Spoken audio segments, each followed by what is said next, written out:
Hello guys, how are you? I'm Hardeep Singh. Welcome back to your own YouTube channel.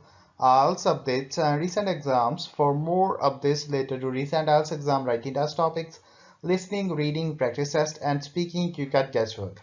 Please, guys, participate in everyday listening and reading practice test to achieve your desired band score in your actual IELTS exam. Please hit the like and subscribe button. Press the bell icon for the upcoming notifications. Don't forget like, subscribe and share my YouTube channel and my Facebook page, IELTS updates and recent exams. Part 1. First, you have some time to look at questions 1 to 4.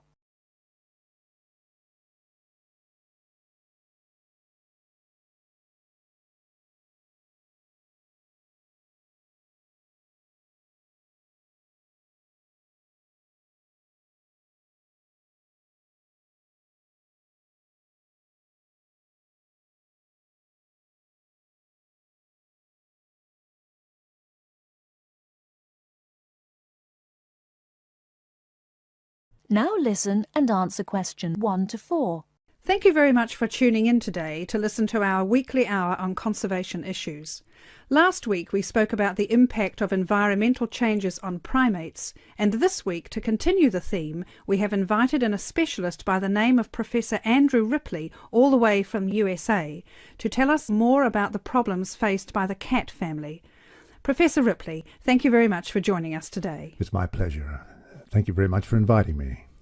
So I understand that you spent a great proportion of your time travelling the globe and monitoring changes in population levels of the cat family. Yes, that's correct. Of course, we're not talking about the domestic cat here, but their majestic cousins such as the lion, tiger and jaguar, to name but a few. Which member of the cat family do you yourself find to be the most fascinating? Well, I've spent a lot of time recently studying jaguars, but the lion is still my personal favourite. It is the world's most social cat, and unusual in the way in which it chooses to group together with others of its species. Prides of lions basking in the sunshine are probably one of people's most vivid perceptions of the African bush. Yes, certainly. I totally agree with you. Can you tell me the current lion population in Africa these days? Before you hear the rest of the conversation, you have some time to look at questions 5 to 10.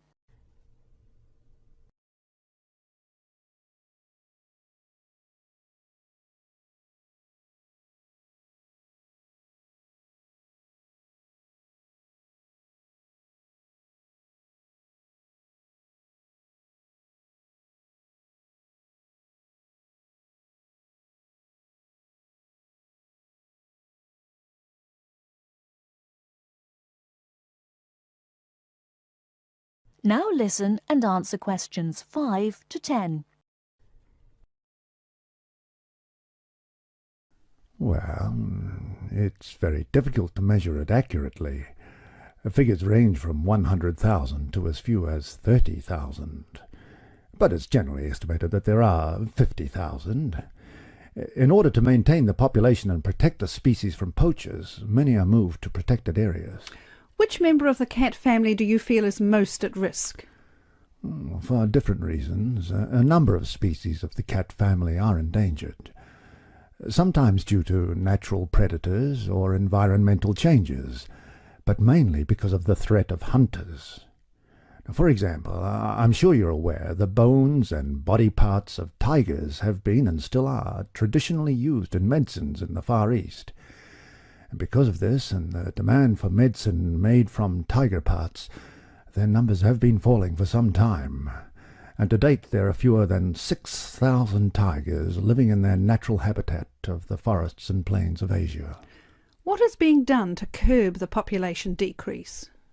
Well, specialists such as myself work closely with conservationist groups such as the World Wildlife Federation, or WWF, to protect tigers from illegal hunting.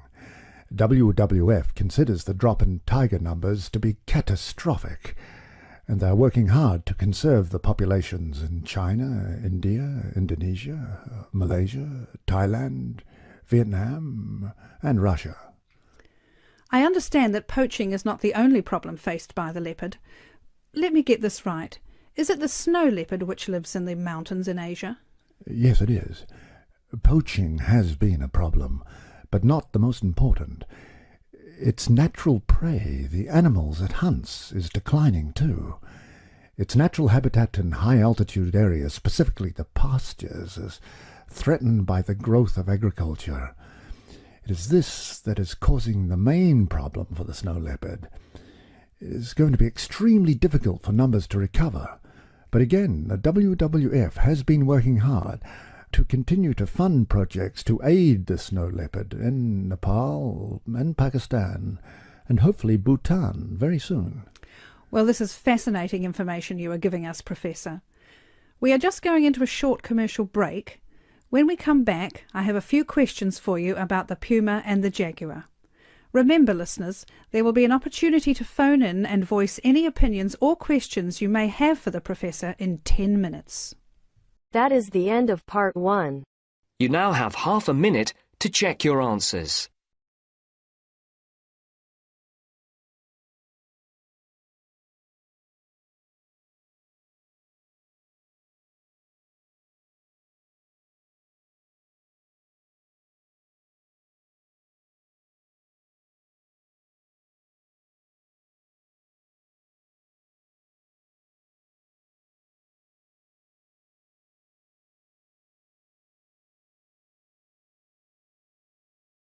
Now turns to part 2.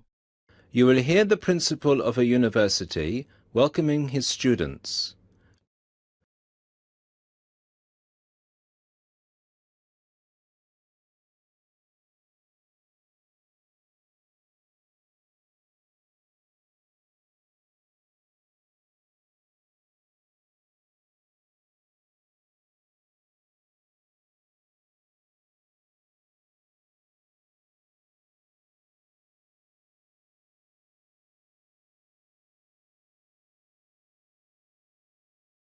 Listen to the first part of the lecture.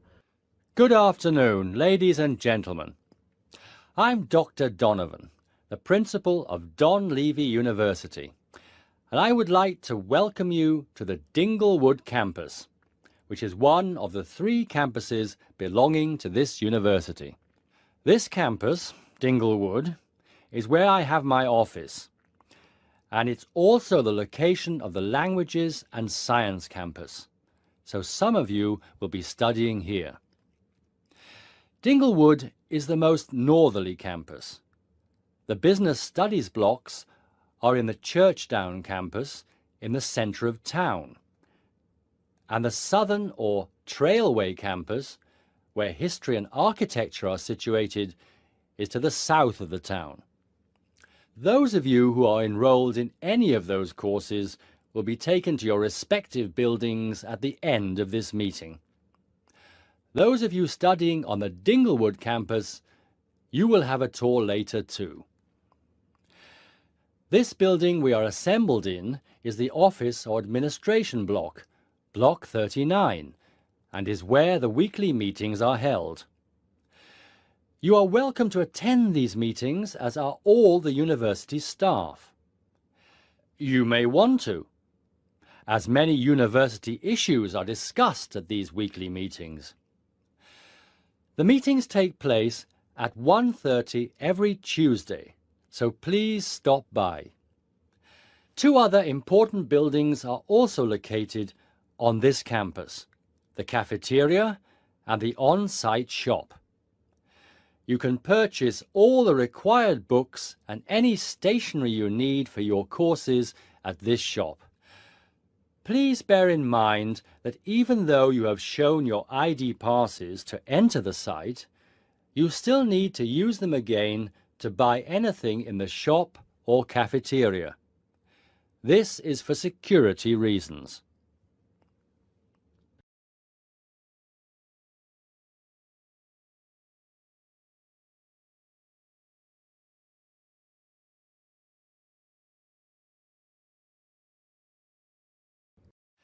Now, if I could draw your attention to the back page of your joining instructions booklet. you will see a small map of this campus, Dingle Wood. The block we are in now, the Office and Administration block, is located between the Languages Centre, Block 38, and the Physics School, Block 30. That's 3O. These are both on the right of the plan. The cafeteria, which is open from 7 a.m. to 9:30 p.m., is on the left of the plan. It is between the Chemistry block, number 35, and the University shop, Block 33. At the University shop, you can get all you will need in terms of course materials. The Biology block is block number 29, and you'll find the Biology block between the Chemistry block and the Languages Centre. Be careful with the numbers, as they are not always logical. As you will see, there are gardens on the right-hand side of the gate. These are being extended over the next 2 months, and a memorial fountain is being installed in the middle of the campus. This means that the campus will be very noisy during normal working hours. However, the campus will look much nicer when it is all finished. Right, so that's it for your initial campus orientation. At this point, could the language students all follow me, please? And the rest of you, please assemble under the banners which show your main topic of study, and you will be directed to the other campuses. That is the end of part 2. You now have half a minute to check your answers.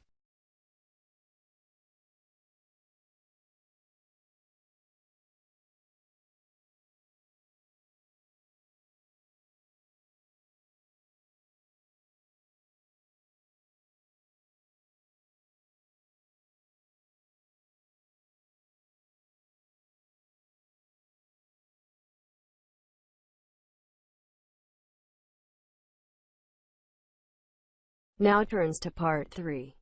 You'll hear a lecturer talking to students about sport in Ireland. First, look at questions 21 to 23.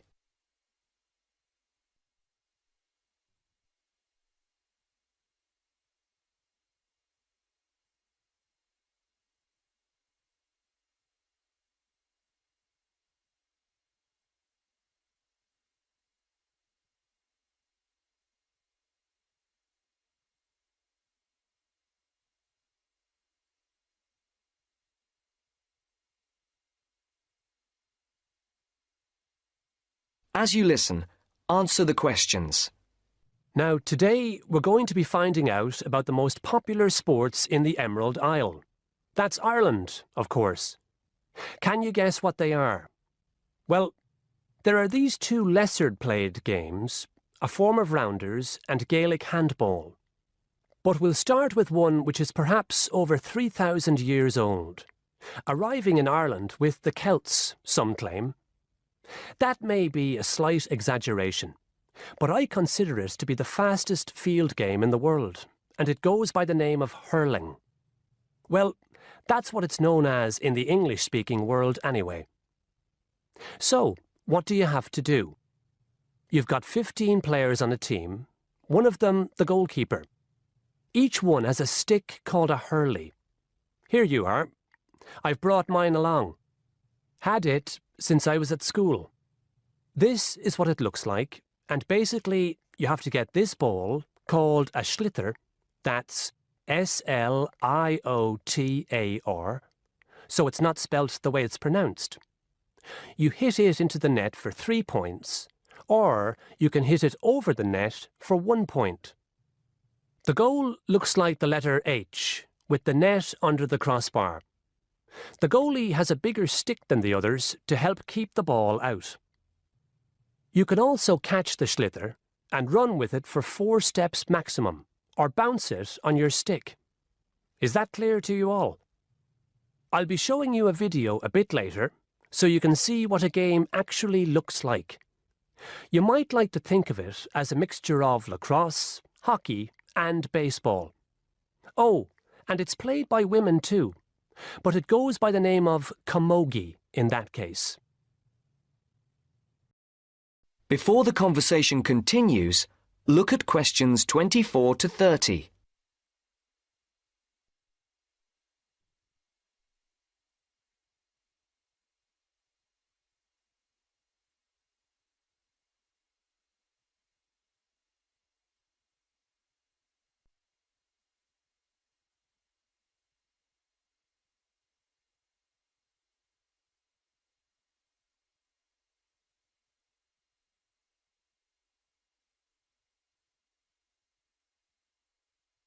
Now listen to the second part of the discussion. I'll give you a bit of the history, shall I now? Generally, the golden age of the game is considered to be the 18th century. But systematic rules were first agreed and drawn up at that great shrine of learning, Trinity College, Dublin, in 1879, founding the Irish Hurling Union, closely followed just a few years later by the formation of the Gaelic Athletics Association. With greater organisation last century, the All-Ireland Hurling Championship got off to a flying start, and I'm proud to say that my own native city of Cork has won more than 20 titles over the years. But then, so have Kilkenny and Tipperary. Is it only played in Ireland? No. Well, it is the only country with a national team at the moment, but you may be surprised to discover there are hurling clubs in London, as well as in America and Argentina, to name just a few. The other game I'd like to take a little time to introduce you to is Gaelic football, which is played on the same pitch as hurling with the same number of players, but there's no net. You just have to get the ball over your opponent's goalposts. And you can do that by kicking or punching the ball. However, you're not supposed to do that to the players, I might add. Imagine it as a combination of soccer and basketball. But in my opinion, it's a more exciting spectacle than either of those. Excuse my bias, if you will. It's also very popular with women. In fact, there are more women's teams than for any other sport. Whether despite or because of the physical contact involved, I wouldn't like to say. They do play a shorter game, 60 minutes, rather than the men's 70. So, let's have a look. If we can have the lights down, I'll see if I can get this technology to work. The end of part 3. You now have half a minute to check your answers.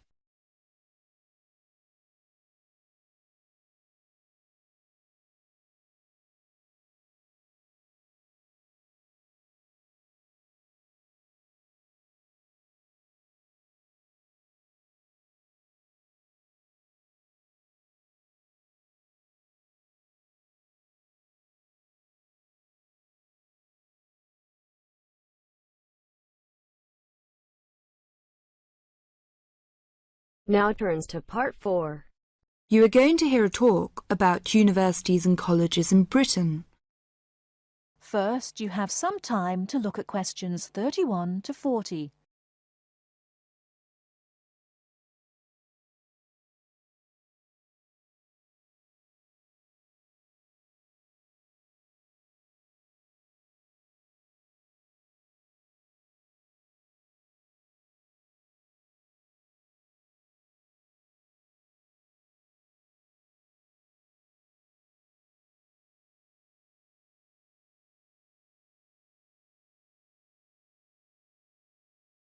Now listen carefully and answer questions 31 to 40. Every year, thousands of young people want to study in Great Britain. They come from a range of backgrounds and have varying expectations of what their study in the country will be like and how to apply to the university. Today, I'd like to talk on universities and colleges in Britain. There are 45 universities, 30 polytechnics, and about 1,000 major technical, commercial, education and art colleges in the UK. In 1973 to 1974, there were over 251,200 full-time students in universities, of whom almost 10% were from overseas. A total of nearly 276,350 students attending full-time courses in establishments of further education, and about 130,270 in colleges of education. University first degree courses in arts and sciences are normally of 3 or 4 years duration, and, with very few exceptions, students are not admitted for any shorter period of study. The academic year normally extends from October to June and is divided into 3 terms. Information about courses and entrance requirements should be obtained by writing direct to the university at least 12 months before the proposed date of admission. All applications for admission are dealt with by the University's Central Council on Admissions, the UCA, to which all candidates seeking admission to a full-time internal first degree course or a first diploma course of more than 1 year's duration must apply. Full details of the admission procedure are to be found in the UCA Handbook, How to Apply for Admission to a University. A copy of this handbook and the standard application form should be obtained from the UCA at PO Box 28, Cheltenham and Gloucestershire, GL 501HY. The application form must be returned to the UCA by a stated closing date, usually in December, October for Oxford and Cambridge. The UCA will continue to send application forms to universities for consideration at their discretion for a limited period after the 15th of December. But candidates are strongly advised to ensure that their application forms reach the UCA by the stated closing date to help their chances of selection. Candidates who fail to obtain a place in the initial selection period are automatically put into the clearinghouse scheme in June-July, when these candidates' application forms are again sent to those universities which still have vacancies. Students from the following countries should send their application forms to the UCA via the Overseas Student Office of their own country in London: Bahamas, Brunei, Cyprus, Ghana, Guyana, India, Luxembourg, Singapore, Tanzania, Thailand and Uganda. Graduates of a university in Britain or overseas who wish to take another first degree course should approach the university concerned to inquire whether it wishes them to apply direct or through the central UCA scheme. Now, let's turn to transfer. It is very rare for a student who has begun a first degree course at one university in Britain to transfer to another British university with a view to completing it there, and there is no provision for the automatic granting of credit for university studies already undertaken. Students who have already completed some university-level study should make inquiries directly with the individual university. To be considered for admission, a candidate must show that his earlier education has qualified him to enter the course and that he speaks, writes and understands English sufficiently well. The usual minimum qualifications for entry to a first degree course in a university are good passes in the General Certificate of Education, the British School Leaving Examination, either 3 passes at ordinary level and 2 advanced level, or 1 at ordinary level and 3 at advanced level. A certificate which gives admission to a university in the candidate's own country will be taken into consideration for admission to a British university, but a university may still require passes in some subjects of the GCE, or an equivalent examination. It should be noted that possession of the minimum entrance requirements does not guarantee admission. Selection is competitive, and each application is judged on its merits. The British Council offices overseas and the Schools Council, 160 Great Portland Street, London W1N 6LL, are prepared to offer advice on the acceptability of specific overseas qualifications in place of the British General Certificate of Education. A copy of the original certificate and, where appropriate, an approved translation should accompany all inquiries. That is the end of part 4. You now have half a minute to check your answers.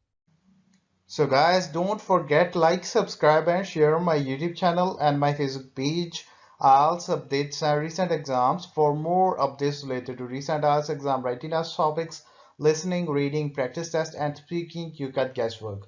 Please guys, participate in everyday new IELTS listening and reading practice tests to achieve your desired band score in your actual IELTS exam. For more IELTS material, visit my official website www.ieltsupdatesandrecentexams.com. The link is given below in the description. If you need PDF files of latest IELTS material, then please join my Telegram channel. So guys, please write your score below the comment section.